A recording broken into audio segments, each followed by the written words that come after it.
দুনিয়াতে এক ধরনের নারী থাকে যারা নিজেকে খুব বুদ্ধিমতী ভাবে। তারা মনে করে সব কিছু বোঝে, সব কিছু তাদের নিয়ন্ত্রণে আছে। মনে করে জীবনের খেলায় তারা এগিয়ে আছে, কিন্তু বাস্তবে তারা কেবল এক ধরনের ভুল বোঝার ভোগে আত্মবিশ্বাসী দেখানোর চেষ্টায় নিজেদেরই ক্ষতি করে ফেলে। সবচেয়ে মজার বিষয় হলো তারা নিজেরাই বুঝতে পারে না যে তারা কি ভুল করছে। নিজের সিদ্ধান্তের মাধ্যমে নিজের জীবন নষ্ট করে ফেলে, কিন্তু কেন এমন হচ্ছে তা কখনোই বুঝতে পারে না।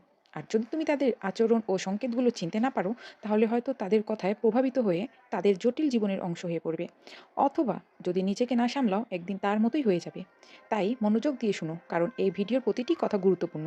শেষে তুমি পরিষ্কারভাবে বুঝতে পারবে কিভাবে একজন নারী বোকার মতো হয়ে ওঠে, এবং সবচেয়ে গুরুত্বপূর্ণ বিষয় কিভাবে তা এড়ানো যায়, কিভাবে নিজেকে সুরক্ষিত রাখা যায়। প্রথম, সে মনে করে দৃষ্টি আকর্ষণই তার আসল মূল। একজন বোকা নারী মনে করে যদি সবাই তার দিকে তাকাচ্ছে তাহলে সে খুব গুরুত্বপূর্ণ।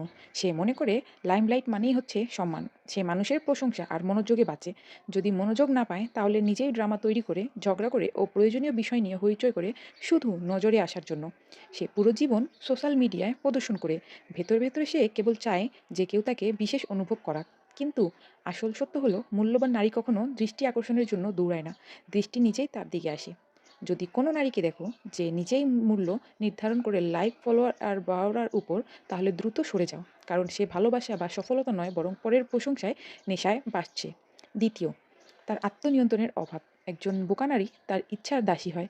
জানে টাকা বাঁচানো উচিত, কিন্তু অপ্রয়োজনীয় জিনিসে খরচ করে। জানে টক্সিক ছেলেকে মেসেজ করা উচিত না, তবুও করে। জানে জীবনে শৃঙ্খলা দরকার, কিন্তু সুযোগ এলেই আনন্দকে বেছে নেয় অগ্রগতির পরিবর্তে। তার সিদ্ধান্ত হয় আবেগের উপর ভিত্তি করে, যুক্তির উপর নয়। এই কারণে তার জীবন সবসময় সমস্যায় ভরে থাকে। আর্থিক সংকট, সম্পর্ক ভাঙা, ব্যর্থতার চক্র। একজন বুদ্ধিমতী নারী জানে আসল স্বাধীনতা আসে আত্মনিয়ন্ত্রণ থেকেই, ইচ্ছে মতো চলার ছলনায় নয়। তৃতীয়, সে বেশি কথা বলে, কম চিন্তা করে। একজন বোকা নারী যেন থামতেই চায় না, কথা বলে গুরুত্বপূর্ণ কিনা ভেবেও দেখে না। নিজের দেওয়া উপদেশ নিজেই মানে না, ও প্রয়োজনীয় বিষয়ে বিতর্কে লিপ্ত হয়।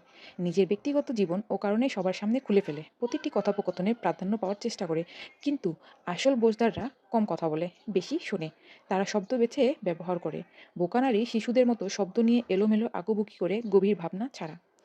চতুর্থ, নিজের ভুলের দায় অন্যের উপর চাপিয়ে দেয়। সে কখনো নিজ দায়িত্ব স্বীকার করে না। যদি সিঙ্গেল হয় বলে সব পুরুষই খারাপ। যদি অর্থের সমস্যা হয় বলে সিস্টেমই অন্যায়। সব ব্যর্থতার জন্য অজুহাত বানিয়ে ফেলে, কিন্তু সত্য হলো তার বর্তমান অবস্থার জন্য সে নিজে দায়ী। একজন বুদ্ধিমতী নারী নিজের ভুল মেনে নেয়, শিক্ষা গ্রহণ করে এবং এগিয়ে চলে। বোকা নারী নিজেকে সর্বদা ভিকটিম বানিয়ে রাখে, সব খারাপ আমার সাথেই কেন হয়। ৫ নাম্বার হচ্ছে ভুল ধরনের বন্ধু নির্বাচন করে। কাউকে বিচার করতে চাইলে দেখো সে কাদের সাথে সময় কাটায়। বোকা নারী নিজেকে ঘিরে রাখে এমন মানুষ দিয়ে যারা তার খারাপ অভ্যাসে বাড়িয়ে তোলে, যারা তাকে কখনো সৎ সমালোচনা করে না। গসিপিং, নাটকবাজ, মিথ্যাবাদী নারীদের সঙ্গে মেলামেশা করে। বিপরীতে বুদ্ধিমতী নারী এমন মানুষ বেছে নেয় যারা তাকে উন্নত করে, ভুল ধরিয়ে দেয় এবং সঠিক পথে পরিচালনা করে। ৬ নাম্বারটা হচ্ছে নিজের ভুল থেকে কিছু শিখে না। বোকা নারী বারবার একই ভুল করে, একই রকম বিষাক্ত সম্পর্ক, একই প্রতারণা, একই ক্ষতিকর আচরণ, যেন কিছুই শিখেনি। আর বুদ্ধিমতী নারী সে ভুল করে শিখে, নিজেকে পরিবর্তন করে এবং আগের ভুল আর কখনো করে না। সে উন্নতির পথে এগিয়ে যায়। শেষ কথা, একজন বুদ্ধিমতী নারী আর একজন বোকা নারীর মধ্যে পার্থক্য ডিগ্রি, কথা বলা বা জনপ্রিয়তা নয়, বরং জীবনযাপনের পদ্ধতি।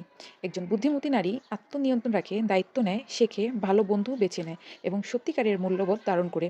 বোকা নারী তার উল্টো পথ ধরে চলতে থাকে। এবং মনে রাখো, বুদ্ধিমত্তা জন্মগত নয়, এটা তোমার নিজের পছন্দ। তুমি ঠিক করবে তুমি কেমন হতে চাও। তাই যদি এই কথাগুলো তোমাকে এক মুহূর্তের জন্য চিন্তা করতে বাধ্য করে, তাহলে নিজের প্রতি একটা দায়িত্ব নাও, নিজেকে আরও ভালো বানাও। সবাই ভালো থাকো। ধন্যবাদ।